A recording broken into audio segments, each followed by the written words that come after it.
This is The Gorge. This is a podcast where my friend Sarah and I and some others gorge ourselves on overanalyzing a topic. The Gorge is brought to you by Patreon. That's patreon.com/thegorge, where for just $5 a month you gain access, not one, but two entire podcasts. $5 gets you Takeout, a monthly commentary track where Ben and I decide we don't feel like playing anything, so we talk over it instead. And $2 gets you Praetorian Pals, a podcast that comes out once a month, where the four people in this episode actually just kind of pick the main scenario quest of Final Fantasy XIV and play it and talk over it, and say some of the more deranged things you've ever heard in your entire life. It's fun, I think. If you want to hear me just inflict you instantly with IQ-reducing brain smoothing juice, that's a great podcast to listen to. That's correct. Is. I've come out of it mostly unscathed. Well, the rest of us not so lucky. $2 also gets you the entire back catalog of That's Hell You're Walking Into, a series where Ben would come to me with various and sundry questions about Fate Stay Night, Fate Grand Order, and the extended Naziverse, and I would do my damnedest to answer it with varying results. It was good. You can get all of that at patreon.com/thegorge. Yes. Thanks. Thank you, everyone. And what are we doing? We are here to talk about Neon White, a game from Annapurna Interactive that is a first-person shooter / deck builder / parkour simulator in the vein of Katana Zero. Did I get that right? Pretty much. Pretty accurate, It is developed by Angel Matrix, which is a group that was founded principally by, I believe, Ben Esposito and Geneva Hodgson. Mm-hmm. Ben Esposito, the group existed to develop this game and nothing else. Ben Esposito is known for his work on stuff like Donut County. Right. Like he jumps around from project to project quite a bit. Oh, and there's also a visual novel element, because why not? Yeah, why not? It was hard work. Well, Oats and I had already played this back in December, but we were able to, as a group, agree to get Ben and Sarah to take some sweet time away from us all making bad decisions and spending a lot of time in Fallout 76 to play a game that isn't Fallout 76. And then for a while there, it was like, well, what if that game was Final Fantasy 14? I'm like, well, you know, we can do it. We can do it. Just one weekend, please. Just one weekend. One weekend playing something else, and we did, with varying results. Yes. Ben more successful than myself, which is the thing we'll get into. So just to start off, who's completed what? I have done. I have gotten a gold on everything, and I've gotten all the presents. And got the secret ending. Okay. I was the first one who had played, and I managed to get the golden end and get just enough aces to almost make it to unlocking the last mode, which is a boss rush of some kind, with some of the last power-ups that were otherwise story-locked. Well, don't worry, I can elaborate on that a little bit, too. I was the second person to play it. I got all the presents and the secret ending as normal, and because I have brain diseases, I got the ace score on every level, and also for, I believe, about 10 of the 97 levels went and got the red ace, which is for beating the developer's personal record. Because I have mental illnesses. Congratulations. It rolled though. I haven't, so I will say about the rushes real quick, because I haven't tried them myself, so I don't foresee them coming up. What they are is... Bless you. There are the violet, yellow, and red rushes, which are just speed rushes of their respective theme levels. There is the white rush, which is a speed gauntlet rush of every single normal level in the game, which is hell. And then there is the secret for acing every level. You get Mikey's rush, which is every normal level in the game, but all weapons cards are replaced with Dominion. Oh! Which we'll get to. I don't think, Sarah, you didn't get a chance to see Dominion yet, did you? I did not. I did not finish, which is something we'll probably talk about. Yeah. I didn't finish the game. I actually got too frustrated with it and turned it off. I gave it a proper college try. I got a gold in every single level leading up to the moment I realized I didn't want to do this anymore. So I don't believe this is a case of get good. I think I'm plenty good. But it was definitely like, I was just like, this is, there are certain and maybe when I come back to it in, a month or two and I talk about it in like a roundup. But there were just certain little gameplay quibbles that for me, it is extremely Katana Zero core, which is a game I have openly talked about how much I fucking love. But it diverges enough from how Katana Zero goes that to me, I was like, I don't think this feels very good. So, yeah, there's it has a special kind of crust where it is very successful at being the thing it wants to be, but sometimes the thing it wants to be is really irritating for no good goddamn reason. That's correct. It's the kind of game that I'm very glad that I beat, but I think if we weren't doing it for content, I would not have beaten it. Yeah. Yeah. I get that completely. Yeah. Yeah, and I finally was just like, I'm not going to continue to rake myself over the coals with this. I mean, I might, pick at it going forward because it's definitely a fun game to play in short bursts. Yeah. Marathoning it isn't exactly conducive to your enjoyment of it. Also to making your brain melt. So I will say so I did marathon it, which was a bad thing because again I didn't just get aces in every level. I made the ill-advised decision to ace and get the collectible in every single level before I moved on. Which is a playstyle that is maybe not intended to a degree, but is supported. It was not a great idea, and I'll be honest. I think Neon White in general is a pretty good game, but I also know for a fact that the reason I finished Neon White is because by the time I got to the point where the game was really pissing me off, I was far enough in that I would have been more mad if I let it win. And so I beat my head against it for several hours until I finished it. Yeah. Let me just air my one grievance real quick. There's a specific level where the ace clear time for that is 5 minutes. And it is very easy to miss that mark by just a second. And then you're like, I guess I have to redo this entire fucking level again. And then you want to put a gun in your mouth. Anyway, Neon White, it's a pretty good video game. It makes you want to kill yourself. The levels, the only levels that I went, no, fuck that, I'm only doing it once, are the boss levels. That's correct. I am talking about one of those specifically. The boss levels are genuinely horrible. I don't know. Yeah, all the boss levels are just bad. This is not a game that should have bosses in it. Sarah, you didn't even see the worst one. Yeah, no, I only did the first green fight. The first green fight's bad. There's a second green fight. It is I think unambiguously the single worst level in the entire game. Oh yeah, it's terrible. I hate it. I hate it so much. Great to hear. So I would say that I think out of all of us, I got the best experience out of it because, while I did do most of it on the PC, eventually I found out there's a Switch version. Which means that you can just kind of do bite-sized levels just a little bit at a time while you're on the bus or while you're waiting for other things to do. So you could really whittle at a lot of it across an entire day instead of I'm off work, let me see how much I can get done in 2 hours and tear my hair out. Sure, absolutely. Can I ask a question about when you played it? Did you play it, did you aim and shoot with thumbsticks or did you use the gyroscope?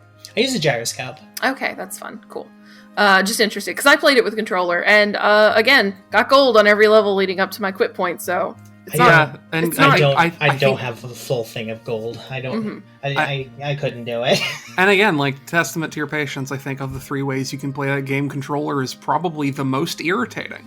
I played mouse and keyboard, not because I particularly felt the desire to play it on PC necessarily compared to other platforms, but because I have it's a speedrun game as a first-person shooter, and I have a monitor with a refresh rate of 144 hertz, and I'm like, I may as well be real gamer hours about this, which led to the instance in one level where I cleared the ace time by quite literally 144th of a second. I was in the same boat where I was I was like, I play Fallout with a controller, even on PC. Mm-hmm. I play most, like the rare chance where I do play an FPS, I play it with a controller usually. Sure. This and TF2 are the only exceptions to that rule. Because I need that precision that a mouse can give me. Right. Yeah, and like the game is very generous with with stuff to help with controllers. I actually think gyro would probably be the best. I think Oats actually did get the best experience overall because I think playing with the gyro is like the best way to play the game because it's just like a better way to play first-person shooters in general. But like controller was perfectly fine. It's just there were so many little thing, and I don't want to start dumping on the game. Like I know that you guys enjoyed it a lot, but I just kind of wanted to get like a an idea of how much everybody had done going forward. That being said, I don't really care about spoilers, so you guys can go crazy. It's okay. You've seen green, so you know what the spoiler is. Like I don't think we need to. I guess we can give like a spoiler warning here that like, hey, we're gonna go very broadly over the plot of Neon White, but like we do not need to linger a lot. One of the things I guess I'll get into later is that like the writing of Neon White, there's like good jokes and things like that, but it is not a complicated narrative in any stretch of the imagination. Basically everything is as it seems very directly. And like it's not like it's poorly written, it's just that it's like there's not like compared to say our giant horrible FF14 spoiler casts, there's not really a lot of purpose to going over everything with a fine-tooth comb. Right. No, not really. I'm sorry, continue. I was going to say, it's very clear that the people who worked on it, most of the credited writers, did work for years with Cartoon Network as storyboarders. Some of them have been around since like Adventure Time, so you can kind of you can tell like these are people who are writing with the experience of like it video game or television or whatnot. You can just tell a simple story and it'll be just fine. So they don't really bother with any flair with it. So you can kind of pick up the plot basically from around the point where Sara stopped.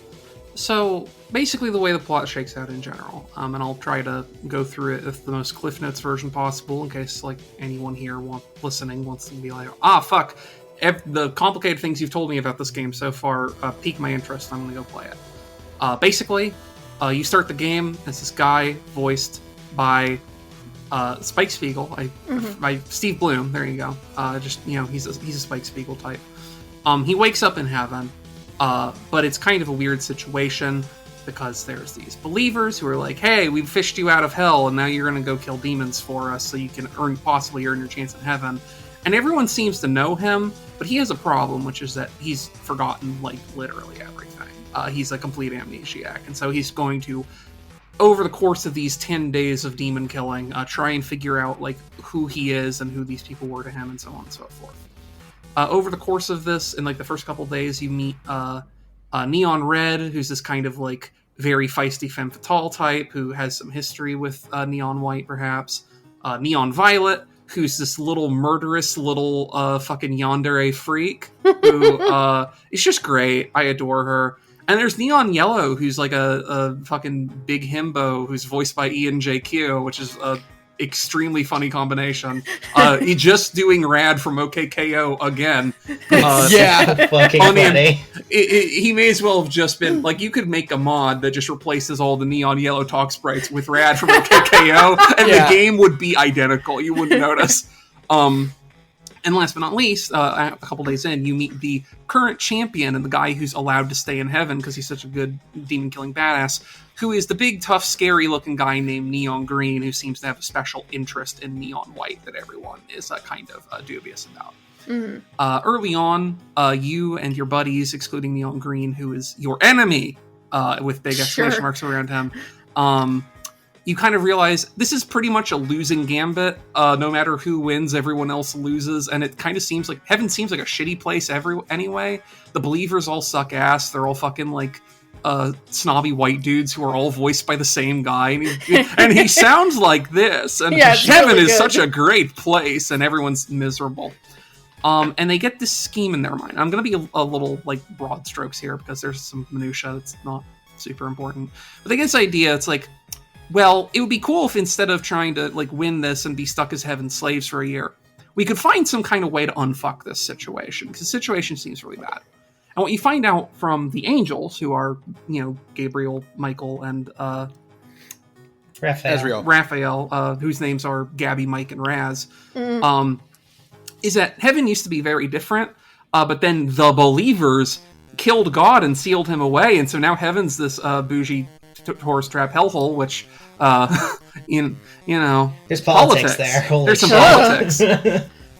You're saying they paved paradise and put up a parking lot? No, Yeah, actually. It ain't so. I'm saying even worse.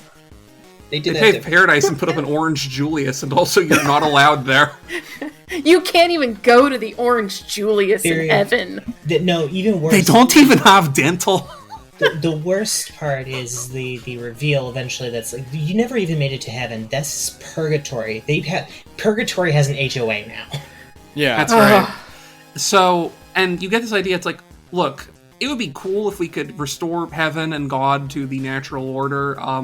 We need to find these things that are called the Book of Life and Death. They are sort of the manifestations of God's power over the afterlife. They're the naughty and nice list. Yeah, and they were kind of lost/sealed away when the believers tried to kill God and then only succeeded in sealing God away. And you go on this big, long chase to try and find these very early on. Actually, no. That's pretty late. Well, as you kind of go on this, or led into this goose chase, you encounter Neon Green, and you have some fights, and some of your friends are sent back to hell, and things of that nature. And eventually, you are able to, in the very broad strokes of the last bottom half of the game, you're able to find them and figure it out and beat Green forever, and then decide whether he's getting sent to naughty boy hell or if you're allowed to forgive him, and then live happily ever on in the true afterlife or whatever. And that's basically how the game shakes out in the broad strokes. You can see where everything's coming from a mile away. There's the occasional events that happen, but they're glossing over for minutia's sake. Sure. I guess while we're on the topic of the story, and I actually no, someone else should say something first. I've been talking for the last several minutes. Sorry, I was about to get very swept up in opinions, but I want to hear what people, especially what Sarah you think of what you've heard, and or what Ben or Oats think about what they went through. I think somebody else who's actually finished the game should go. So. I mean it's an excuse plot for a really visually impressive and mechanically sound video game. Mm-hmm. It's the story. The story is more aesthetic shoved into the game. There's a reason your protagonist is voiced by Steve Bloom and you play as a bunch of dead assassins. It's because those things are cool. Yeah. The mission UI when you complete the game, when you complete a level, looks very Killer 7-esque. Mm-hmm. Mm-hmm. Oh yeah, Killer 7 with White's here. With White's 6 knuckled finger. Mm-hmm. Yeah. No, aesthetically, the game is insanely cool. That's the thing we'll talk about more, but the whole even the plot is kind of hinging on this idea of it's just you're just cool, you're essentially cool guys doing cool things. As it turns out, no, everybody is kind of actually weird and lame. That's the whole kind of secondary flip. They also tend to be and one of my main critiques with the writing as it exists in the game, which I'll get to, is that they all tend to be really one note in a way. Yeah. The game goes on for a very long time, and I feel like they do basically nothing with those characters that you can't see coming a mile away. There's a reason why none of the characters have names besides primary colors. Is because they are designed to be flat one note archetypes more than a cast. Mm-hmm. It's to a point where you are eventually introduced to a mysterious extra character named Blue that you never actually get to meet. You never hear her say a word, but you can already tell exactly what kind of character they are based on 4 sentences about the person, because everything else is so one note. So you can already kind of fill in the archetype with what little you've been given. Sure. That is, I will say, that is one of the weird things about the writing that was never addressed to me, which is they set up moment one that the color names are like aliases for this little game, right? Mm-hmm. Like, your name is now this, because that's just what it is. But as you kind of abandon the artifice of the game and you go delving back into your memories of the real world and whatever, you're still just called that. Yeah, that's your name. Your name is still just White. And that's actually one of the things that I want to talk about, which is it seems the impression I got there at the moment, and before I kind of like found out a little bit more about the construction of the game itself, was that it's like it seems like this was kind of like the setup for this being a Codenames thing was originally going to be a thing, and then they just decided at some point it was a style flourish and rolled with it or something. One of the things about the writing of the game, and I can't like make any definitive statements about this one way or the other because there's just simply no way of knowing, is so Oats mentioned earlier that a lot of the people involved in the production of this, like I believe Geneva Hodgson and Ryan Shannon, right? Ryan Shannon, who is like one of the major writers, and Ian J.Q. is one of the voice actors, and Steve Bloom is in this because of his connection with some other people. There are a lot of cartoon personalities, like a lot of people who work in animation. Mm-hmm. One of the other credited lead writers is someone by the name of AVB, whose work I really adore. She is the lead writer for We Know the Devil and Heaven Will Be Mine, which are two of the best visual novels that have come out in the last like 10 years. Mm-hmm. They're very short but extremely good, have some really powerful prose in there, especially Heaven Will Be Mine. If you like, I think I've plugged this before on like Beam Saber and stuff, but I'll do it again. If you like mechas and want to read like an 8-hour visual novel about like a messy lesbian polycule and mecha fights, that Heaven Will Be Mine whips ass. It's extremely good, also looks pretty and has great music, so like go for it. But one of the things I took away from this when I finished it is like, wow, this doesn't really feel like AVB's writing at all. And what I have heard, like my understanding of this is that AVB was the original scriptwriter for Neon White, and she's still credited because she is the person who came up originally with all the characters that are in the story. However, most of the story that is there now was written by Ryan Shannon. And so I went through rewrites. Yeah, and I don't know like how much of it is rewritten and like or anything like that. I don't know how that breaks down, but I think it ends up being a thing where like I ended up being surprised coming into this, like, wow, the story really does nothing. How's AVB named in the credits here as the like the lead writer? That's crazy.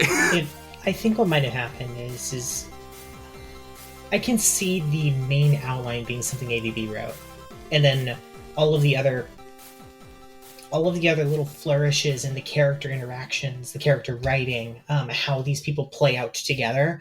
I can see Hodgson or Shannon having written like the lion's share of that, right? Based on their outline that was given to them.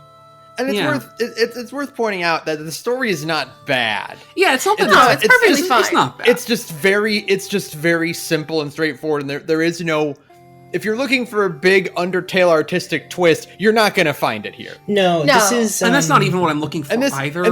What I mean to mention more is that like when I say things like the characters are kind of surprisingly one note, they're not bad characters. No, they're great, like characters for that like kind of easier to digest sort of animation thing of storytelling. But I was surprised to see AVB credited as the lead writer because that's not how she writes. Right. And so that's part of why I come up with like one of the things I'd love to learn about this is just like, hey, how'd the writing breakdown on this go? Because I also know like this game was kind of in, not to say development hell, but it was being worked on for I think longer than anyone intended, ? I think I remember it was supposed to come out like a year and a half before it actually did. I remember hearing about this game a while ago, like seeing the trailer for it, like I think 2019 Gorge. Yeah. I think the trailer's 2019. I think it was originally supposed to come out in 2020, and then I mean obviously COVID happened, but also I'm pretty sure most of those people were remote working anyway. It got pushed back like 2 entire years. Yeah. And I'd really love to know like what that development looked like. I'd love like one of those like Double Fine documentaries, where there's like, hey, here's how we made this game. It either was cool or was a nightmare. Who can say? Yeah, but like the story is mostly exists to hold together like a speed game with a lot of like extremely cool aesthetics. And make no mistake, Oh yeah. the aesthetics in Neon White are immaculate. Immaculate. They are incredibly on point. Every single it's pulling from multiple kind of places. It's like it's obviously pulling from your personas and from like visual novels in general, like with these kind of very sleek menuing. It's pulling from Killer 7 aesthetically in a lot of ways. A lot of pseudo games in general, I think. Yeah, a lot of pseudo games for sure. I love that kind of like super anime text collage thing in the UI of like the new type magazine shit. Yeah. Like turn of the century, crazy magazine editorials all over the place.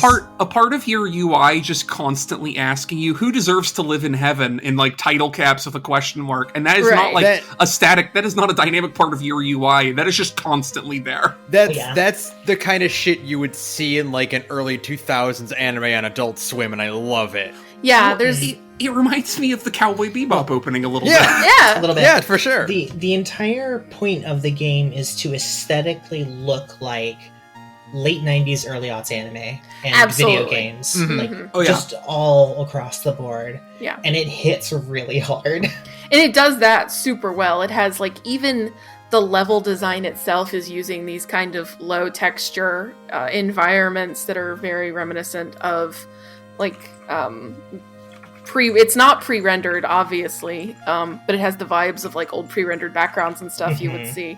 And it's fantastic, right? Like aesthetically it's incredible. I love every single like enemy design and UI element. I really wish, Sarah, that you had rage quit after they did the reveal when you started getting into, like, God's Land areas, because the aesthetic is so fucking cool. Please look forward to an episode of Roundup in, like, of the Roundup in, like, I don't know, a month when I have finally finished this game, but, like, again, I'm not trying. I don't want to like indulge in Sarah's dump fest. I don't want to just like shit all over the game in the middle of this whole like review. And again, like I'm someone who went through all of it, and like I'm still someone who's like, yeah, I did that because like I was willing to inflict that on myself, not necessarily because I enjoyed it. Because this game can be really frustrating sometimes. Oh no, this is the thing about this game is that there are a few times on this podcast where one of us had to say to the other, "Hey, I can't do this." Right. It's very rare that it happens, but there are a few games on the list where we're just like, "No, we got to find something else to talk about because I can't do it." Fortunately, in this case, I had two other people who could talk to Ben about the podcast, so we didn't have to pick something else. And also, it's not because the game is bad; it's because it was too frustrating for you to finish. Right. Because mechanically, it's rock fucking solid. Absolutely. It's just that it is also very demanding. Yeah. And also, there are so many small design. I guess I'll get into this right now. Yeah. There's a lot of like small design decisions that are acceptable in isolation, but congregate together to make certain things like needlessly difficult. I suppose. Like. It's teeny tiny. It's things I've like talked about on Twitter of the jump feeling too floaty and actually giving you too much control, which you don't want because there's no sense of like momentum. And then like in certain places there's more momentum than you would expect, right? Mm-hmm. There's lots of little I should have taken notes. But there's lots of little level design things that this game would honestly have been a lot better to me if it had been third person. That's what this boils down to. Here's a small one that really does bother me. Because I know this one will probably get brought up by the others. So there's a nice little stomp card, and what it does is it forces you to hit the ground quicker. Mm-hmm. You generally use it in conjunction with a lot of...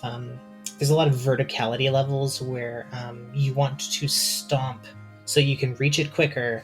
A series of explosive barrels, and in contact with them, they'll shoot you up into the air. It's almost always like 1 or 3 of them, with no real like differentiation between the two. And even within the same level, you will come across one area where if you stomp, you will go about 30 feet high, and then another one just after that where you hit one barrel and you go 60 feet in the air. Right. Mm-hmm. Yeah. So, like, for the sake of level design, so you can get to one place quicker, but there's no... The indicator in which it does that is non-existent and can drive you insane your first couple of times doing it. Mm-hmm. Yeah, I it think also I has- do... Yeah, go ahead, Sarah. I'm sorry. It also has, like... The jump physics remind me a lot of how, like, something like Fallout 4 feels, which is, like, a weird comparison to make, because I do think in a lot of respects, like, okay, like, some parts of it just, like, handle better, but they are very floaty, and it is actually surprisingly difficult to tell whether you are standing on something or not. Yeah. Mm-hmm. And it can be somewhat... It's a game that very much, I can tell, like, from the speed strat stuff, wants you to be in contact with the ground as much as possible, because your momentum is more advantageous than whatever else. And also, like, hey, the rocket launcher levels really want you to do some stupid jump fuckery to get around them.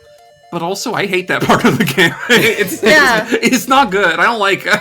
They want you to stay on the ground, but also there's an entire enemy subtype that's about jumping on them. So, like, do they really want me to stay on the ground? There's, like, those balloon enemies that jump you, and you have to jump between them, and it's really actually quite easy to miss them, because that hitbox is really weird. Yeah.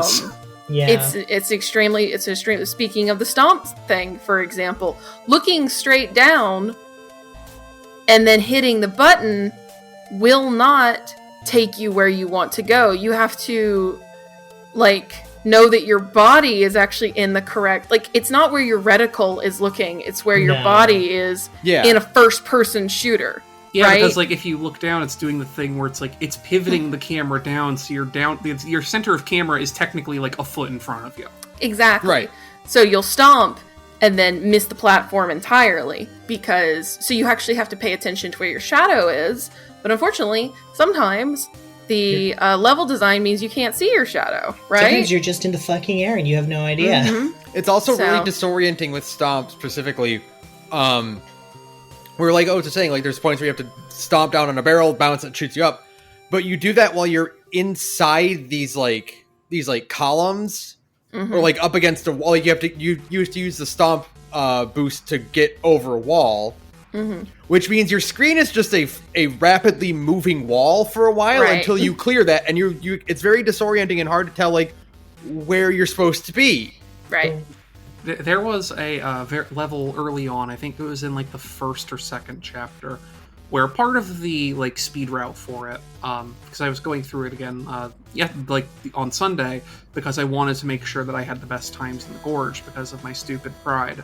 That's fair. Because that's the kind of that is the kind of attitude that Neon White does successfully engender. If they sent you push notifications for when someone beat your time on Steam, I would have driven to Ben's house and killed him. Because my thing very early on, and eventually I had to give up on the stream, but I'm like, I gotta beat at least someone's time on my friends list. I gotta beat at least one person's time. And again, the thing is, like, I went through and got aces on all that levels, and I came back like, man, I wonder how many of these times Ben beat me at. And the answer was plenty, actually. I had to go clean up a number of those levels, but, like, up until the chapter where you're like, no, I have to finish this. I'm gonna content myself with gold. I had to go back and clean those fucking things up. There were a few where I'm like, I got that first try. Ben, no joke, Ben, there was one of them where, so, above Ace, I think I mentioned this earlier, there is a secret red Ace ranking, which is, not only did you get an Ace, but you beat one of the developer's personal records. And they all have a fixed time, it's like a secret. Ben, one of yours, I got the red Ace on accident, because in trying to beat you, I realized that you were like a third of a second shy of red Ace on that level. Nice. See, meanwhile, dear sweet Oatsy over here is just like, like, I got like half of the gold medals, and according to this completionist list, I only need 40% of them. I'm okay with this bronze. What do you idiots can take it? Yeah, no. See, A, I'm stupid, and there's a Chivo for all aces. And B, all aces means you get the Dominion Rush, which is important. Because you might want to go through the entire game using nothing but the rocket launcher if you're insane. The Dominion is a really cool card. It is. I really enjoyed the Dominion levels. So let's explain that actually, to Sarah. Yes. Sarah, which is the last weapon that you got? Was it Fireball or is it something? It was shotgun. Yeah. The fireball. Okay, so there's it's good. There are 2 weapons after that. Oh, okay. The last one is a plot weapon that the entire last chapter of the game behaves under some different assumptions than the entire rest of the game, let's say. So they give you kind of a cheat weapon, and we'll just say it's a cheat weapon and leave it at that, so that people can be surprised if they want to go through with it. I'll tell you more about it off content, I guess. But the last real weapon is the Dominion, which is a rocket launcher, but its alt fire is that it's a grappling hook. Oh, how wonderful! Red gives it to you as a birthday present. And Cute. The other thing about, because so every weapon in the game has a normal fire, which is just shoots a pew pew bang bang bullet, and then it has an alt fire, which does something. Like yellow pistol is a double jump, and the rifle is a dash forward. Mm-hmm. Dominion has 3 options. Interesting. Because it's a grenade, it's a rocket launcher. But what does the purple gun do? Shoots a grenade for sticky jumping. Oh, what do you think the rocket launcher does? Oh, I see. So you can also use the rocket launcher to rocket jump. Okay. Yes, there is a whole chapter of that game's like, hey, we gave you the rocket launcher. We are going to introduce some of the most asinine levels possible where you have to do a combination of rocket jumping and grapple hooking to get to your objective. And they're very cool, but my god. They only make sense intuitively under the assumption that you have played a lot of Team Fortress 2. Yeah. When you make that mental connection to be like, you all right, I can rocket You will jump. see a series of walls, and you're just like, I actually know how to trim my way over there by using the rocket launcher, not at my feet, but at my side to give myself extra trajectory physics. There are certain speed strats where one of the things you do is, I have spare rocket launcher ammo, I'm going to whip my camera around and fire it immediately at my feet behind me so I get a land speed bonus from rocket skating. I see. Okay. You just transform from demo man to soldier instantly. It's great. Oh, also, actually, Sarah, because I did you ever do any of the the quote unquote secret missions that are like you get from giving gifts to your friends? No. Okay. I want to explain those too, because they're a category of level that's separate from the normal, the run of 97. Mm-hmm. As you level up your friends' social links, which is a thing they all have, because it's a visual novel and Persona, video games question mark. Yeah. They'll give you secret missions. Yellows is my favorite. They all have a gimmick that's very specific to the character. They're all, they're not timed, at least not in the normal game, but they are all individual standalone levels that have a gimmick that you have to complete. Yellows are, you have to go through this level, but you cannot ever use your alt fires. The game just doesn't let you. You can only use primary fire for your weapons. So you have to play it as an old-fashioned it's a first-person shooter, yeah. Like a Doom player game. Which is fitting for yellow. Yeah, because it's very, no thoughts, head empty, but also it will present interesting challenges where you're like, oh, I know what to do here, and you're like, wait a minute, I can't use my double jump. What the fuck do I do here? It's interesting. Reds, comparatively, she'll give you a level where you only ever get one type of weapon, and you have to use every trick in the book with that weapon to get through the level. Okay. So, you'll only get Fireball, but this is the level that proves that you know how to use it both as a normal, regular fire weapon, and also you know exactly how to use it as an alt-fire weapon. Right. Violets are great, because what she does is that she puts you in I Want to Be the Guy. Yeah, she makes Kaizo levels. Okay. And that's where you get the secret achievement that Ben posted a screenshot of. I don't know if you saw it. Ben discovered Idiot Island, where you go if you miss the exit on one of her Kaizo levels. It just dumps you off at Idiot Island. There's a little wooden sign that says this is Idiot Island on it, and all the music stops and you are forced to manually reset the level. The game also is happily awards you with the achievement Idiot. Yeah. Great. Fantastic. I posted, when I saw that, I posted, she thinks she's so fucking cute, doesn't she? Yeah, she does. Well, she's right. adorable. Well, she's right. Good for her. Fucking love Violet. That little psychopath who wants to fuck that old man is real cute, okay? All right, listen. Good for her. Yeah, exactly. We unfortunately have to stand a queen. We are forced to stand Neon Violet, the most irredeemable character in that entire game. That's correct. Hey, Well, Violet's no, the that's reason... not true. But no, I know. Violet's the reason I was finally like, you know what? Ben has two other people to talk about Neon White with. I'm sorry, Sarah. For context, Sarah got up to, I think it's chapter 5, where Violet decides she's mad at you, so she starts putting laser tripwire bombs all over the level, and also those count as enemies, so you have to kill all of them to finish the level. That's correct. And they're extremely annoying to try and avoid, and also think of a way to get around them while also killing them in a timely fashion. Yeah, right? especially if you're going for like even just gold, they present you like your introduction to the tripwires is 2 of the worst tripwire levels in the entire game. They are just complete, and that's their introduction to the mechanic. Is just completely lousy with these horrible ass Kaizo Mario places with tripwire laser bombs. Good news is she front loads it with the worst ones, and they get steadily easier as you go on. And you do get eventually to one of the coolest levels, I think, in the entire game, which is made entirely of you racing with the tripwires. It is really cool. I believe I did the red ace for that level while I was trying to do that. Ben, that red ace is crazy.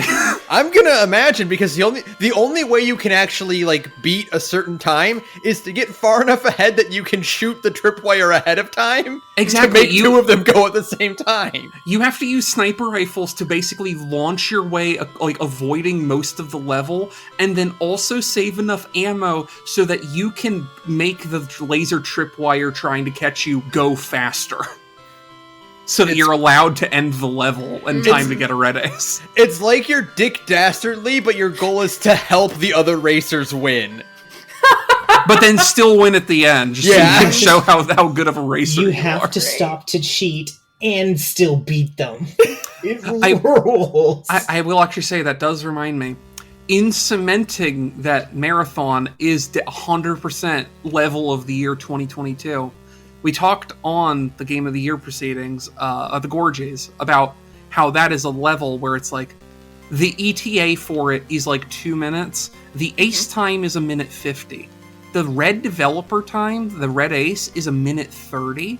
But if you know what you're doing, you can finish that level in 15 fucking seconds. Yeah. It's absurd. So is that the one you guys were talking about? Because when you guys were talking about that's the one where you just use the rocket launcher to just completely subvert the entire level, right? No. Pretty much, yeah. Well, no, the rocket not launcher that's not use the Dominion. special endgame weapon. Okay. So it's a thing where, actually, I guess I'll talk about it. So I guess spoilers for the end game if you don't want to I guess you're already listening at this point. Whatever. So part of the thing that happens is you find the Book of Life, yada yada yada, and you're on a mission from God now, basically, to be hey, we have to restore the Book of Life. And I chatted with him in the warp time zone budget dimension, and he thinks I'm cool, so that's all great. You get access to a weapon that is just called the Book of Life. It has no regular fire. It has an alt fire. The alt fire does not consume the card. What the alt fire does is that if you target something that is an enemy with it, no matter how far away you are from it, as long as you have direct line of sight, you will teleport directly to it and kill it instantly. Ooh, that's fun. So, part of the other thing with that, too, is as you're going through the thing, it's hey, clearing out the demons is no longer important because this entire purgatory game we've been in is just completely fallen to shit. All the believers are dead, Neon Green's broken loose and killed them all, whatever. In the last chapter, you do not have to kill every enemy to finish a level. You just have to get to the end. And the end is where there is a Book of Life and you card into it and you move forward. The way that Marathon ends up working is that there's this whole route you have to take that involves you basically being a master of every single weapon in the entire game, and it whips super ass, and it's like an insane level. However, because a lot of it's like floating in the open void, if you know how the level's laid out and where to look, you can take that fucking card and you can just skip chunks of that level at a time, just jumping from like weird floating thing in the sky to weird floating thing in the sky. And like, I actually did that because I want to see how fast they could go. There's like weird sub-mechanics to it where the floating things sometimes are tripwire bombs, and you have to remember what angle they are, because when you teleport into them, you have to be moving in the correct direction so you don't instantly blow yourself up. Yeah. But like, and I ended up doing that. I went through that entire fucking level in 30 seconds and beat the red time easily because you can just skip the entire level. The first time you do Marathon, you feel amazing. And then the when you realize like, oh, there's ways to circumvent and make my time go even shorter. It is the moment where Cannonball Taylor breaks Speed Racer's car and then unlocks the final lap and beats it in under 30 seconds. Absolutely. That's what that feels like. It is so cool. If y'all want after, I will turn that game on and stream it and like show you how you're supposed to do that level and then how you can do that level. Absolutely. It's so amazing. Oh, great. Marathon is definitely a highlight, except for when you have to do it again to get the present. I think it's fine because it's one of the special ones, which is just you have to go through the entire level, and then there's a secret extra like third of the level bolted on to the end that is even more tense and also failable. Yeah, and then you get to go to the secret fun zone where you get the present. Oh, okay. You found some of the presents. Neon Green also has presents. There are very few of them. But what they are is that they're in certain levels, and you have to, like, basically find a way to escape from the bounds of the level to go to the secret extra level inside the level, do an even harder platforming challenges, and then you go to a Phantom Shadow dimension where he's constantly berating you, and then you get his gift at the end of it. The best part about that is the aesthetics of the super secret extra dungeon, because it's, super easy to do. Like, it is pathetically easy. You don't need weapons or anything. You just have to walk and jump to him. The challenge is just getting to it. Yeah, the challenge is getting to it. It is a victory lap, essentially. But as you slowly keep going through this empty void that he keeps rearranging for you, all while calling you pathetic. Sure. You eventually come across this massive mountain with a chasm running through it. And as you get closer and closer to your goal, it starts showing the last scene that Neon White was able to remember before he dies, which is an empty swimming pool. Oh, that's great. It's really cool. It's really cool. That's cool. It's also, very cool. And it's a thing I noticed while playing it that, like, weirded me out, is so, like, in this approach to it, it looks a little, like, because it's this big stony island in the middle of dark and stormy sea, and it was reminding me a lot of that very famous painting, The Isle of the Dead, right? Mm-hmm. It is the third game I played in 2022 that has overt references to the Isle of the Dead painting, and I'm like, where are we at as a society? Where's this coming from? Because Destiny 2's Witch Queen expansion, the climax of that is a direct allusion to the Isle of the Dead. And then also it shows up a lot in Signalis. And it's like, hey, 2022, incredible. What are you on? Hey, 2022, how you feeling about the Isle of the Dead? Bad? Okay. We should probably be asking what the devs felt like in 2020 and 2021 for... Oh, right. That makes sense. The Isle of the Dead is one of my favorite creepy paintings because it's good. There's a lot, but there's also a lot of different Isle of the Deads by different painters with no real connection to one another. I really like it. Anyway, I will say a lot about this. One of the things about this game is that yes, it is very challenging and a very demanding game. It's also incredibly fair and generous in a lot of ways. One of my favorite bits about it that you don't notice until after you've done a couple of levels over and over when you're trying to beat your times, is a lot of the time the game will auto-correct your camera for you and lock your ability to move it around too much so that you know which direction you need to be going as a kind of hint. It doesn't do it for everything, and sometimes it can be janky, but it tries its best to kind of railroad you so that you don't lose track of where you're going. Yeah. Also, a lot of the alt fires are incredibly generous with their distancing. Like, I've noticed a lot with Godspeed, like, oh, they gave me like an extra 2 yards of dash speed so that I could hit this enemy. Right. I also, one of the things I really like as an accessibility feature that they have is, so most first-person games like this have a sort of auto-aim, right? Where it's like, if you fire, there is a threshold around a target where as long as you were close enough, it will still hit. So like a bullet can whiz by an enemy's head and it'll still count because of auto-aim. However, it also has something that is adjacent to that, which you can do at the same time, which is called insight aiming, which I really like, is it puts a large hexagon, like probably it commands a nice chunk of the middle of the screen, right, around your aiming reticle.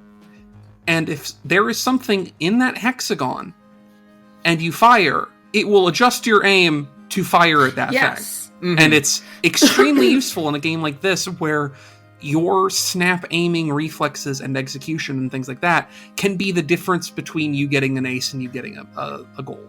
Right? Because like there's some things where it's like you have to make the perfect shot, and if you miss it, you're going to fall and have to restart the level. Right. Period. Yeah, absolutely.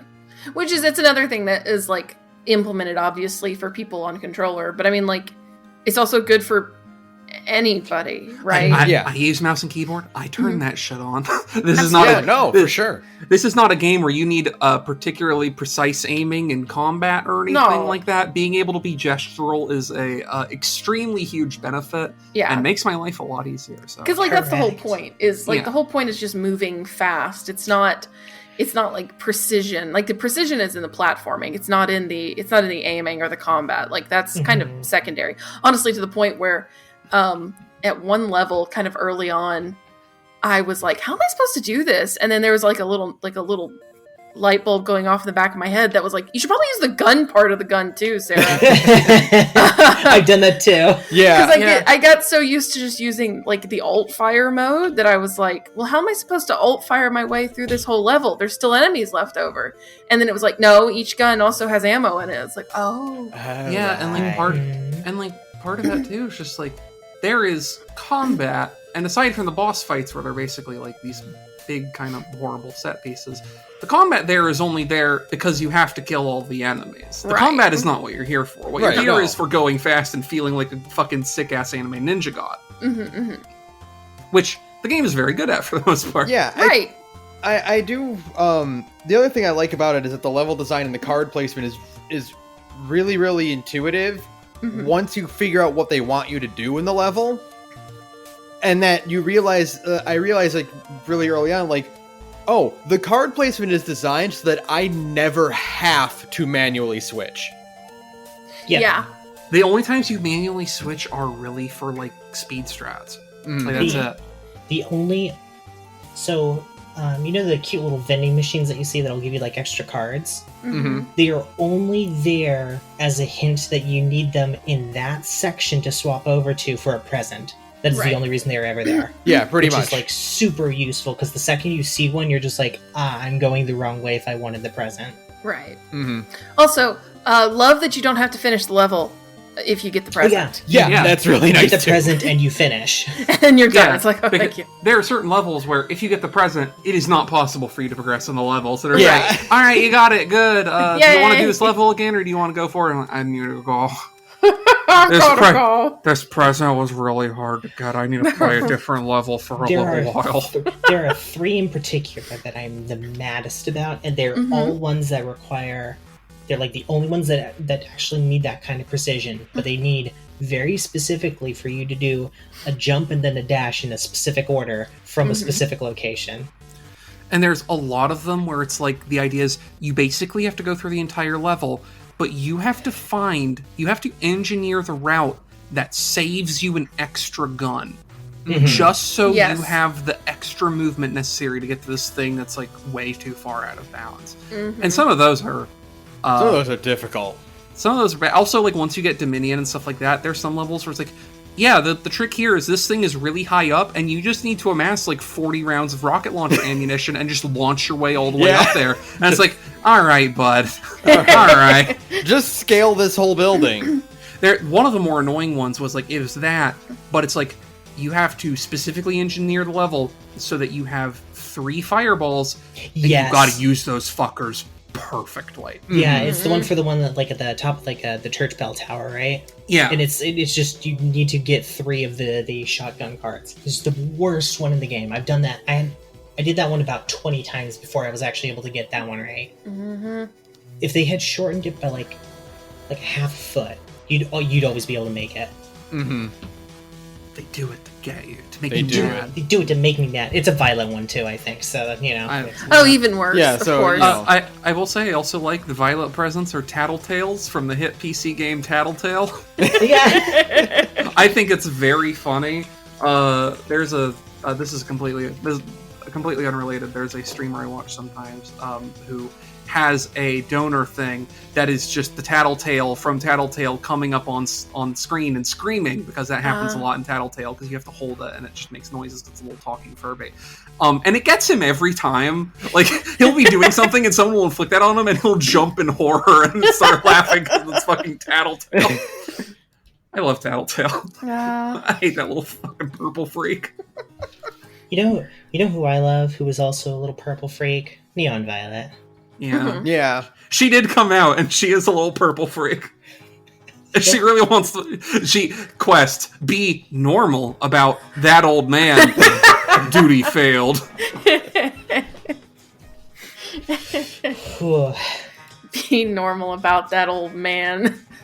Impossible. Impossible. No. Good for her. I do think, and this is a me thing, and I'm trying really, really hard to beat it. Normally, I'm really, really good about, like, obviously, Sarah and I both, like, recognize voice actors, and we go, oh, it's that person!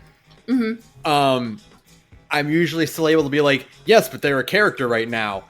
I have such a hard time doing that with every character played by Sung-Won Cho.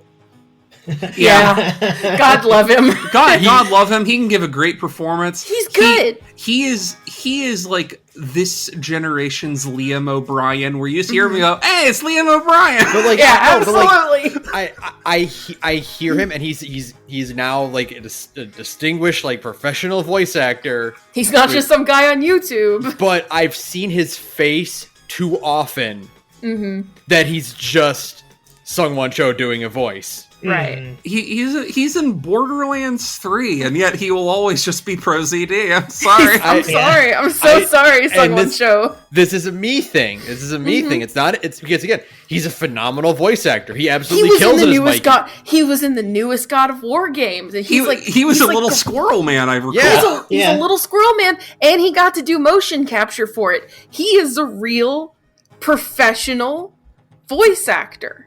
However, he is also Pro ZD. Yeah. I see the funny haha YouTube man. It's like if you're playing a video game and you just suddenly hear, like, Wooly Madden. Yeah. Like, you're not gonna think, like, oh, this is a character voice. I'm seeing this character. No, you're seeing Wooly Madden in a recording booth. Right. It would be like if you're playing the best RPG of 2020 and you suddenly heard Felix from Chapo Trap House. Oh no! I found out, by the way, because we've all been playing Fallout 76. There's a recurring radio character in that named Dick Shale, who's like a radio announcer guy who just does fucking Nuka-Cola sponsored tours of scenic historical locations. That's the guy who voices every single believer in this game. It's extremely funny. I was Googling trying to find out where I've heard this guy's voice before, because it's so familiar. Yeah, he's in a ton of shit. Yeah, it's extremely funny. He plays Hellboy, which is he also does, like, Hellboy voices in a lot of things. That's great. Yeah. Which is a very funny pivot from what we know him for, you know? Yeah. I love when that happens with voice actors. Did you know the guy who does who voiced Moria in the Funimation dub for One Piece? Saturn and I kind of know him. He used to be in the Homestuck IRC chat that we were in. Hilarious. Oh, General Ivan. Yeah, it's General Ivan. Oh yeah, he's one of the fan voice actors who made it big. He was from Plus 4chan too. Yeah, I didn't know he actually made it big. He made it big. Him. I miss that guy. Hope he's doing He was okay. always trying to be a voice actor back in the day. Good for him. He's still on my Steam friends list, just doing stuff. I think he plays Civ 4 mostly. That's great. That makes Man, sense. Civ 4, huh? Oh, paints a picture. It's like, if I see people play Civ 5, I'm like, I get it. Civ 6 is kind of fucked up. I see people play Civ 4, I'm like, I see. You have the old worms. Those worms are made of concrete. Conk. Who is okay, not to go into voice actor talk, but who the hell is Neon Green? A guy named Ben Lepley. The fuck is he? That name sounds... He's Dedu in Three Hopes. Oh, he is. And Three Houses. Fuck, yeah, he is. Okay. Also he's Shohei Yakumo in Shin Megami Tensei 5, which only matters funny. for me, but that rules, because Shohei Yakumo is so fucking cool. Oh, he's Hajime in Like a Dragon! Okay. I am going And to... then he's Renyagoto. Okay, the one I know him for is Renyagoto. That's the Okay. voice I was hearing. Like, he's just doing his Renya voice. Okay. I'm going to show you a picture of the coolest man on Earth, and you will know that man is voiced by Neon Green. Yeah. Yep. Yeah, he's cool. He's cool, folks. This is a Shin Megami Tensei 5 boss. This is a normal fucking guy, and he is one of the hardest bosses in the entire game. Oh, he's the guy who walks towards you slowly, I see. Yeah. He's just a dude, and he kicks your ass super hard. It's Good great. for him. Okay. Alright, no more voice actor talk. We had to get that out of our system, though. It's important to the It's important. character of this podcast. It's also important to the character of this game, which is extremely concerned about who its voice actors are, which is That's to say, true. Steve Bloom being they the literally protagonist. have Steve Bloom in it as like a stunt cast. You know? One more. Raz is voiced by Zeno Robinson, who is Thrash. Yeah. Oh yeah, Oh, from great. Transformers. Yeah. Yeah. He's also in a ton of stuff. Yeah. But I know him from as Thrash. Yeah. Of course. He's our good baby boy then. But yeah, no, I mean, like, one of the funny things is that this game is, like, the selling point of it when the trailer first came out in 2019 was everybody at E3 going, hey, hold on, is that Steve Bloom? Yeah. And you're just like, Hey, how does hold fucking on. indie games get Steve Bloom? It's just some fucking Steam indie game published by Annapurna. Like, huh? What? And the answer is apparently professional connections, but still, good for them. Good for them. The really quick answer is Ian JQ knows a lot of people in the industry Oh, that's now. right. It's because of the ENJQ thing. Yeah. Because, I mean, like, at this point, like, because he's been working on stuff since Venture Brothers Season 2, I think. Mm-hmm. And he's just amassed a lot of connections just all over the place. So it's That mostly makes just through sense. that. Well, it's an extremely smart bit of stunt casting because it got people to actually pay attention to their little speed game, and it's very funny to have a guy who is on paper another Spike Spiegel, but is in fact extremely pathetic. Yeah. And we like that about him. Yeah, like I said in Gorge, is like, I can't say he's biggest failure because he does score. Yeah, He does canonically score. He scored past 10. No, Oats, he scores inside the current events of Neon White. I'm not willing to give him that, but that is correct. That is implicitly implied at the end of Red's social link. Yeah, there is a scene where him and Red definitely go fuck. I'm sorry that happens. So he's not the biggest loser. No, it's just that he's much like Harry Dubois. He is a man who has tricked himself into thinking he's 200% a loser, when in reality he's like 85% a loser. Yeah. I do love him though. We do love him. As a protagonist character, you really enjoy him because you get that you get the worst kind of everyman, which is to say one who is like kind of knows the score of everybody around him, even when he doesn't actually know.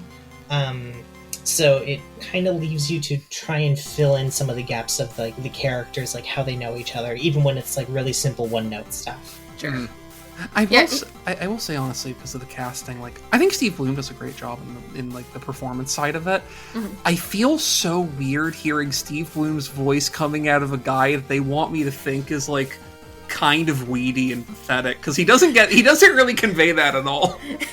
Steve Bloom just sounds too cool. The problem is that he, much like Sungwon Cho, has a problem where that's Spike Spiegel. Yeah, who is like the coolest guy who's ever been in anime ever. There's a scene where Violet says, yeah, Neon White, he's the kind of guy who, if a girl would spit at him, he'd move his mouth to try and catch it in his mouth. And I just can't see, I can't see Steve Bloom's voice being attached to a person who is that and believe it. It just doesn't work for me.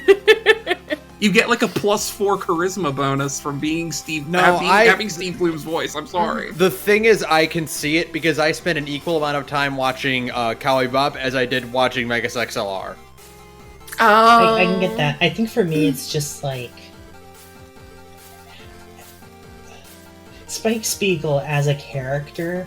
As cool as we remember him being, every time I rewatch Cowboy Bebop, I go, "Oh no, wait, no, he is actually kind of a pathetic loser." He is kind of a pathetic loser, but he also does Jeet Kune Do and says cool things and drives a cool spaceship. Yeah, and he's Space Bruce Lee. Neon White does one of those things, unfortunately. So. Yeah, the problem with Spike Spiegel is he is sexy and he does know kung fu, but also somehow, unlike Jet Black and Valentine, he's the stupidest motherfucker on that entire ship. Yeah. The hand of God comes down and says, if you live in the past, you die in the present. He says, that sounds pretty cool to me.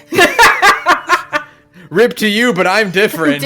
Fucking Jet Black had that figured out by episode 10, and that man's fine. Jet was like, wait a minute. If I live in the past, I die in the present. And if I die in the present, then I can't go be a guy in Fallout 76. Fucking moment when I interacted with that character and immediately went, "What the hell are you doing here? What are you doing? This is the wrong 2077 for you to be showing Here's up the in." thing: based on how that chronology works out, I assume someone at Bethesda saw the Neon White trailer, Steve Bloom in it, and was just like, no, we can get a Cowboy Bebop guy too. I'm sure one of those fuckers ain't busy. I'm positive we can get one of them. And the answer is Jet Black, not particularly busy. Bo Billingsley, he'll do anything. He's a cool guy. Yeah, he's a cool guy, great performance. He does that character well. He does sound exactly like Jet Black, but Hasn't changed that. Bo Billingsley doesn't have much of a range, I'm here to tell you. Oh, neither does Steve Bloom, which is the problem. That's not true, he also plays Starscream. So it's a really different character. And my favorite Steve Bloom role, one of the ones that I was pulling out is Gabumon in Digimon Season 3. Oh yeah, see? Or Growlmon. Really? Growlmon. Oh, okay. My man has range. He doesn't get to use it very often, but my man does have range. That's true, he does have range. But extremely, this is just for like me, and I mean, I guess for Ben too. I do like that they got Steve Bloom, and then the first time you see what White looks like under his mask, you go, "Hang on, that's just Vincent Valentine." Yeah. Hang on. Yeah. Wait a minute. Yeah. Hold on. Which is who Steve Bloom played in the Advent Children dub. And you're like, all right, hold on. Wait a minute. Hold 100% that was probably intended. Mm-hmm. Well, I was going to say, I would love to know whether it was AVB coming up with the characters or like J.N. Weedle designing them, who was like, nah, he's Vince Valentine. That's Vincent Valentine. This motherfucker's Vincent Valentine in a white suit. I'm sorry. Yeah. This is this far Vincent no Valentine. further. Yeah. I mean, there is also literally the point where Neon Yellow looks at White and he's like, yeah, you were like my Sasuke, bro. Like, he explicitly calls him his Sasuke. He literally calls him Sasuke. It's yeah, great. okay. They weren't even trying to hide what these archetypes are. Yeah. They know exactly what kind of game they've made. Isn't it so cool that John Cena is here, voiced by ProZD? That should have been a line. Neon Yellow should have been, hey, doesn't Mikey sound like that YouTube guy? I think ProZD would have showed up at their house and killed them, though, if they put that line in the game. Yeah. I think he would have let them, but they would have had to pay him extra. He's like, yeah, I need likeness and all that stuff. Look, just tack like $5,000 on and we're cool. And so they had to change it to John Cena, who was, I guess, less litigious. But they could have done that, and then Neon White could have been like, I don't know who you're talking about, and Yellow's like, yeah, you know how like you sound like Steve Bloom? And they'd be like, no, I sound like, and then whatever Steve Bloom was credited as Cowboy Bebop. I always thought I sounded more like that guy. I just love. So one of the other wonderful little things is, and it's just for the two angels, but instead of them giving you bonus levels, they give you extra little things instead. Gaz gives you he gives you like room decorations. Yeah, he gives you interior room decorations that shows up in White's room whenever you go to it. So every time you come in there's like new decorations and stuff. One of them's like a healing crystal. Yeah, a JO crystal. He gives you a JO crystal. For all the JO and the White's doing in there. You need to charge that damn crystal, boy. I love the ones you get from Mikey. They're my favorite. Mikey's are great because they're all sorts of different things, but most importantly, he gives you drawings of what other people assume that he looks like. And when you get to Yellow's, it is this like 10-year-old Hulkamania looking John Cena. It doesn't look anything like John Cena. Yeah. I'll tell you here them because they're all really funny actually. So you get Yellows, it's this horrible cartoon drawing of John Cena. You get Reds, which just looks like Mikey because she sees Mikey the same way you do, which is a fun little hint at your commonality in worldview or whatever with her. Violet draws Mikey as this kind of horrible gore creature that looks like severed human parts. Nice. Because she's got the damages. You get a drawing from Green, who draws Mikey as a sort of angelic, more handsome-looking version of himself. And then you get one from Raz, I think, and it's just like the biblical angel, where it's like a weird ring of eyes and stuff like that. Great. And you don't get to have too many like you don't get to have too many side plot interactions with Green. Like it's only main plot. But it paints just such a lovely picture of what a fucking prick that guy is, that he sees an angel and go, yeah, it's me. You do also get incredible artist too. Yeah. You do get the one really, really great scene if your neon rank is high enough and you get like the rewards for it, where you go to a barbecue with Green. where Green and you are behind the grill.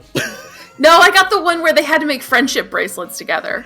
That one comes up earlier. The grill one's later. It's a cookout, and he's making you burgers. And White's just like, I was kind of like hoping I could like do my own burgers at the cookout. And Green's like, you are going to take the hamburger I give you, boy. And White's just like, could you put some cheese on it?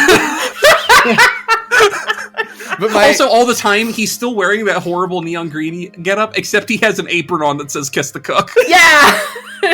my favorite of the socialing bits is definitely the one where Yellow and White eat out of the garbage. That one's also really good. There's multiple ones with Violet where she's like just trying to either blow White up or blow Red up, and isn't particularly specific about who. As long as someone gets blown up, she's happy. Oh, I got the spa day one with Gabby, and you get to see what White is wearing on underneath his stupid jacket. Yeah, that's extremely good. There's also one where there's a beach episode, and they go to the beach, and you get like a fan servicey kind of shot of like Violet and Red and like cool bikinis or whatever, and White's there, and he's just wearing like a fucking new metal shirt and board shorts. Yeah. I hate his ass so much. Also, my other again, I'm calling out these scenes I like because like they're the things that stand out to me about the game's writing. Where it's just like, this is a funny scene. There's one where you do karaoke with Violet, and she's doing what was it? She's doing Black Parade. Yeah, she's doing Black Parade, and then White's just like, that shit's lame. I got this, and then starts doing Worlds of Vampire. Yeah. Or Bullet with Butterfly Wings. Yeah, absolutely. Such a shithead. I hate him. I hate these characters so much. Oh, God. Other good scenes. There's one where you go to the movies with Mikey, and Neon White's just like, we're gonna watch this. I'm having trouble finding some good movies, but we're gonna watch this, and it's the fucking Matrix. And Mikey's like, so is this like a mafia movie? He's like, no. And it's like, I like mafia movies. And he's like, why? He's like, I like that one too, because the bit is that Mikey is the kind of guy who's always asking you like Who's that? What's character? happening? Who's that character? He just What's refuses to happening? watch the screen and Yeah. interpret information. It's extremely good. Oh god. There is so much good there's a lot of good writing in there, but it's all the thing is it's just all shallow, but it's all really good what's there. Yeah, Totally. It is great, like character bits, right? Like a great like incidental interactions and like doing these scenes where they hang out and establish each other's personalities, and it's just like it's like whenever I say like, oh, I'm disappointed in the writing, I don't think the writing's bad. No, it's just I wish that kind of attention got carried forward more into the A-plot writing, which tends to be less interesting and less colorful, I think. And, you know, but like, the side stuff there is really good. It's really good. Yeah, I wish it's the same complaint that I have whenever I say, I wish all of Fallout 4 had the same quality of writing as the USS Constitution. Right. Yeah, and it's one of those things where like I wish the amount of attention and the amount of importance on building your relationships was also put in, you know, the gameplay part. It's kind of the same thing I probably have with Persona 4 and Persona 5, where it's like the social links are there, but by their design they cannot affect the plot in any way. Right. Yeah, and also because like for certain characters, like, well, you get this character at this point in the game, which means they cannot reference any plot stuff that happens after at all, because we have no idea when you're going to be seeing this. Right. And it's like, you know, it's I don't know. Neon I like White it, too, but- though they can refine things out. Yeah, When you see I want a Neon White 2 where it's like Octopath, where they realized, oh, people wanted these characters to interact with each other. I'll play that game. I have no idea what you do for Neon White 2.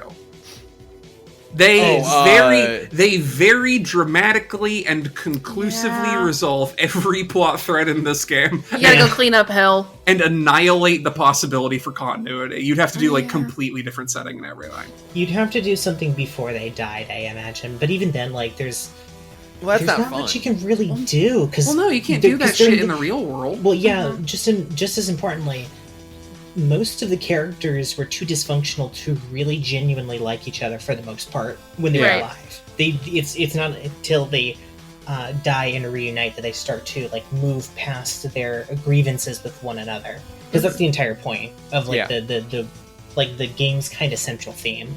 Right. Yeah, The game's centralized around forgiveness, which means you can't really have them be nice to each other ahead of time, because that ruins the whole point. Yeah, and so like part of it's like you obviously can't have the same cast of characters because they're resolved like thoroughly. And you can't have the same setting because the setting is also resolved. So you have to do something completely different, which I'm okay with. But I would really want to see what they do. You know what I Because think? it could literally be anything. You know what I think would be an easy answer, What's that? just for me.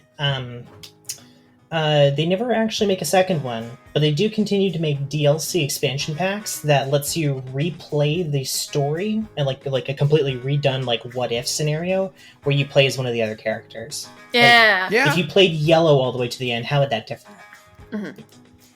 that would be kind of cool. The other thing you can do is just be like, have the characters be like, all right, we're done with all of our personal hangups and whatnot. You do the same mechanics, which is keep demons out of heaven. But now it's like a legitimate job with a new cast of characters who also have to go through their hang-ups and fix their relationship with each other, where the emphasis is placed more on the relationship fixing rather than the fixing get your way to heaven. thing. Yeah. Right. Yeah. Together. I feel like you could also just do a very easy plot hookup of, we fixed heaven, what's it like? Oh my god, why did you make it the same as purgatory? I thought it would be funny. Yeah. Also, I brought back Blue because you did something to Green and I can't bring him back. Or you just do like when you take away like the dramatic urge to preserve your own afterlife. Running around and killing demons is fun, so we're just gonna let you do that. Well, I'll be honest, I've been watching very closely, and it seems like the peace offered by Nirvana and your soul re-entering the live stream, y'all didn't seem like you were really enjoying it that much, so I've decided to subject you eternally to a demon gauntlet, because that seems to be a thing you enjoy. Everyone's like, yay! You mortals seem to really like obstacle courses. And violence, and cool anime laser swords, which makes me happy. That is, in fact, how I made you. They were made in God's image. God also likes cool anime laser swords. Neon White 2, working as intended. God just like, today I think I will invent a new kind of creature, one purpose-built from the ground up to wield laser swords. And that's how humanity came to be. I see. That explains a lot. All right. I think I'm pretty good. Have we got it all out of our system? I think that's all we have to really go over for Neon White. That's a pretty good game. It has some some frictions with that come, of course, with being an indie game with a extensive development that's doing a lot of new things. I overall enjoyed my time with it, even though a couple of those hours were me banging my head against the wall. So if you have mental illnesses, I think you would really like that game. And if you don't have mental illnesses, I think you would probably still enjoy... Some. Yeah, you could develop some mental illnesses. I always recommend that. Or, if it's a game that is very... If you don't want to subject yourself to that kind of thing and you just, want to watch it, that's a very watchable video game. Yeah, and, you can always do my route, which is to say most of mine are bronze medals, and I... beat the game just fine. Yeah. Absolutely. The thing is, it's a lot easier to get those golds early. And if you get those golds early, it means you don't have to get them later. That's Don't right. listen to Saturn. Exactly. It's a fool's errand. Saturn, I will say one thing about playing this. This tickled the same part of my brain that speedrunning tickles. It's supposed to. It's by design. exactly the same thing where it's like, I can do that better, I can do that better, I can do that better, I can do that better. Well, to say, and again, I went through a lot of the early stages and tried to get red aces because it was fun. But a big part of, hunting those red ace times is going through these levels and being like, wait a minute, there is an even faster way through here, which is possible but not designed for. And if I can do that, then my time, I can shave half a second off my time and get a red medal instead of a blue one. You are in the Mario Brothers 1 millisecond era. Yeah, that's what a lot of that is. If you ever go back and be like, you know what, I'm going to try to get some red aces, that is all red aces is, especially early on when those levels are really simple. It is just micro-optimizing your way down to a time that is a second less than the latest time. It is, I approach this at slightly the wrong angle, reset. Right. Exactly. There was a lot of that when I was going through red acing that first world. And it is also, head-bashingly irritating. But there's a part where you get that red medal, and you just go, that's right, I'm better at this game than the person who made it. I did this. I made this game now. I'm the developer. So that means look forward to Neon White almost certainly at a GDQ event. Oh, it was at it was at AGQ this year. Oh, was it? Yeah. Even better. I need to watch that. I haven't watched it, but the gauntlets that game gives you as options, oh boy, those are purpose-built for, you're going to run this at a marathon and you're going to want to commit suicide when you lose the run halfway through. Yeah, because the marathon is, the entire game is now one level. If you die, reset. No, Yes. absolutely not. That is called White's Hell Run. Every boss rush has every rush has a heaven version and a hell version. The only there's a couple differences between them, but the most important one is that on heaven, if you die in a level or reset or whatever, you reset at the beginning of the level. In hell, if you die or you need to reset, you restart the entire run from scratch.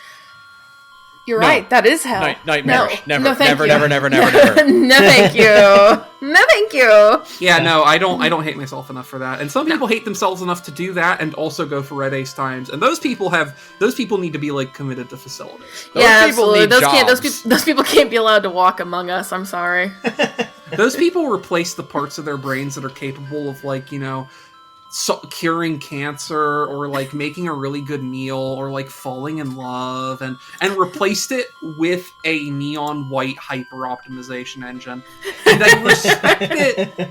I respect it as far as I am not capable of that, but I don't respect it. No. You're not a functioning member of society. Get out. Yeah, no, but good for you. But also get out. But also good for you. But you gotta go. I guess my final thoughts are, Oh, cat. Well, I wasn't thinking about cat. Hey, I'm working here. Although the angels are really cute. As a character thing, I really enjoy the writing, but I might also be biased since I do kind of know Shannon and Hodgson through other storyboarders who worked on OKKO. So there was already kind of like a bias there, but even still, genuinely surprised by how many times they could get a laugh out of me over and over again with just about every character interaction. Absolutely. Extremely funny video game. That writing was incredibly cringe, but like in the best way possible. Absolutely. Very funny video game. Yeah, there was a lot of cringe in there, but like there was also stuff that's like genuinely hilarious. I adored it. Just like every bit of it. It was so good. I could have used way more yellow. I think we all could have. I have great news for you. Yeah. Watch OKKO. Oh yeah, that's right. I forgot he's in that. All right. There's an entire 2.5 seasons of that character just being himself. That's true. There is a point where he makes two cans in a retail in a grocery store fight each other, and then breaks one of them and goes, "Oh no, kiss!" in that stupid voice he has. Yeah. Great. I will say, my takeaway from Neon White, I want Ian JQ to be a voice actor in more things. I don't care if he can only do the Ian JQ voice. I really enjoy listening to him play characters. He does such a good lunkhead. Mm-hmm. I want him in Fallout 76 along with Brian David Gilbert. You can't keep putting people in 76! You know who I want him to play? In fact, you can, is the thing. You know who I want him to play? I think he'd do really good as? He should be a Transformer. He should be a Transformer. He should. I can imagine. Hey, it's me, Rat Trap. Yeah. Oh my god. No. I was present at the crucifixion. I gotta go. No, now we're getting into too much lore. We're getting into too much Gorge lore. The gore. The gore. The Gorge. The Gorge. Jesus. The Lorge. Jesus Christ. Well, that was a fun inside joke for anybody who has been a part of the Discord on the... Yeah, that's right. Join our Discord. That's right. We're trying to plug it. We gotta keep... That's right. If you want to know more about the Transformer Rat Trap being present at the crucifixion, you should join our Discord. Hey kids, it's me, Rat Trap. If you want to go to the Discord and hear about my many war crimes, you can do that. Otherwise, you can keep listening to this podcast, and maybe I'll have an opinion about a video game that you don't agree with. And you can bug me about it there. Hey kids, I'm Rat Trap. I hate your favorite video game. Here's the thing. My taste is immaculate, your taste sucks, and if you want to get at me about it on Discord, you can, and I'll show you how wrong you are. This is a wonderful preview of how Praetorian Pals also work out. If you guys really want to see $2 a month gets you this. Isn't that a deal? Yeah. Patreon.com/thegorge. And end the episode. We're not talking about Neon White anymore.